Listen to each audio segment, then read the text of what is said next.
Buenos días, hermanos, Dios les bendiga. Estamos a día 3 del mes de septiembre del año 2024 y continuamos con nuestra lectura bíblica en el libro de Números, capítulo 17, versículo 1 en adelante. La vara de Aarón florece.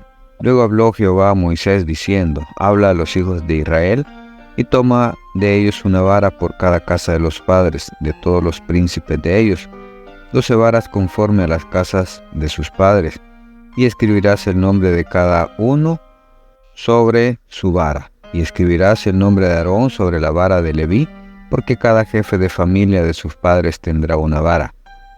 Y las pondrás en el tabernáculo de reunión, delante del testimonio, donde yo me manifestaré a vosotros, y florecerá la vara del varón que yo escoja, y haré cesar de delante de mí las quejas de los hijos de Israel, con que murmuran contra vosotros. Y Moisés habló a los hijos de Israel, y todos los príncipes de ellos le dieron varas, cada príncipe por las casas de sus padres una vara, en total 12 varas, y la vara de Aarón estaba entre las varas de ellos.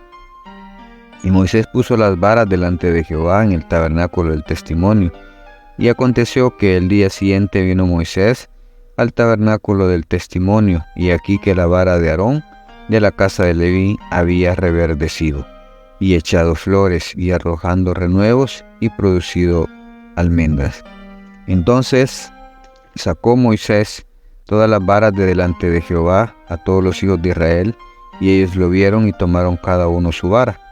Y Jehová dijo a Moisés: vuelve la vara de Aarón delante del testimonio, para que se guarde por señal a los hijos rebeldes, y hará cesar sus quejas de delante de mí, para que no mueran. E hizo Moisés como le mandó Jehová, así lo hizo.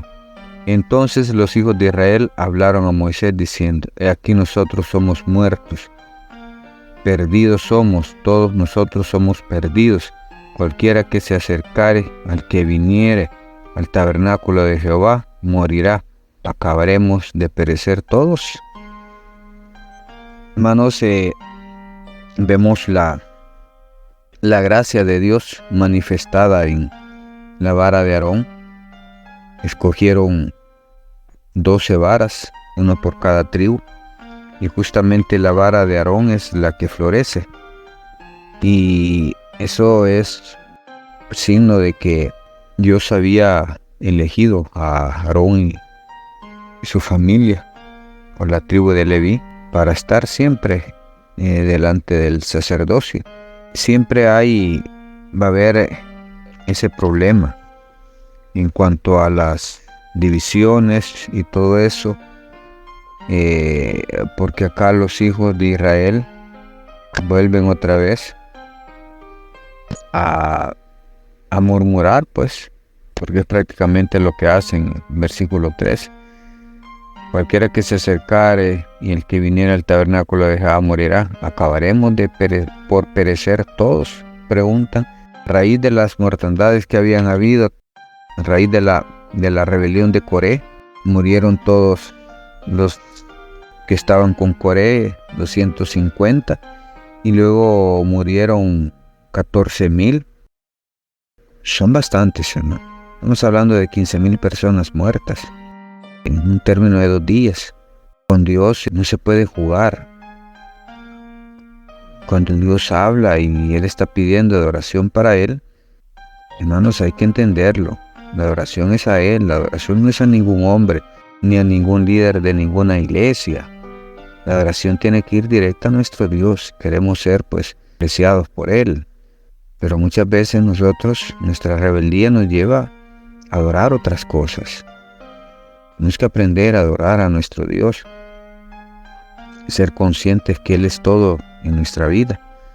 Y aquí lo muestra con Aarón, ya que Aarón le ha servido casi toda la vida. Desde que estaba en Egipto le comenzó a servir, ya estando en el desierto con el tabernáculo, pues él fue ungido como sacerdote y lo sigue haciendo. Pero vemos también, pues, que también, así como fue en aquel entonces, la rebeldía del pueblo de Israel sigue con ese sistema de rebeldía, de murmuraciones. Dentro de las iglesias creo que tenemos que aprender a evitar las murmuraciones. Cuando Dios pone un líder, Él sabe por qué lo pone. Nosotros no podemos ver qué es lo que Dios vio en aquella persona para ponerla al frente de una congregación. Nosotros no podemos entender por qué Dios escoge y muchas veces criticamos o cuestionamos. Y quizás podamos llegar al punto de decir: yo soy mejor que fulano, yo soy mejor que él, yo soy mejor que ella. ¿Y por qué no estoy yo ahí?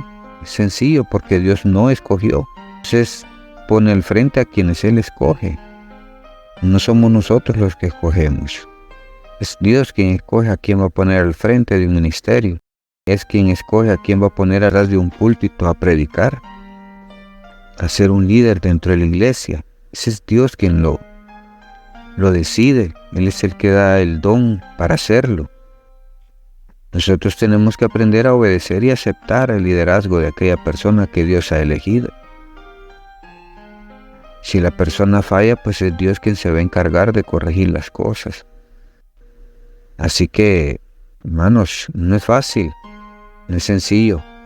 Los ministerios de Dios, los que Él entrega a través del Espíritu Santo, son para siempre. Irrevocable es el llamado, dice la palabra. Cuando Él llama, hay que aceptar la responsabilidad. Servirle al Señor es un privilegio, que Él nos escoja mucho mayor. Que hemos sido escogidos entre una multitud para ponernos al frente. Sepamos ser agradecidos con Dios, sirvámosle con amor, en verdad, sirvámosle sin buscar un lugar, un puesto, que sea Él quien se encargue de subirnos al puesto donde nos quiera subir. Seamos humildes, seamos sencillos, nos daremos cuenta cómo Dios nos puede utilizar a cada uno. Cada uno de nosotros hemos recibido un don de parte de Dios. Lo mejor que podemos hacer es ponerlo al servicio de Dios. Bendiciones, hermanos. Esto ha sido un cafecito para el alma.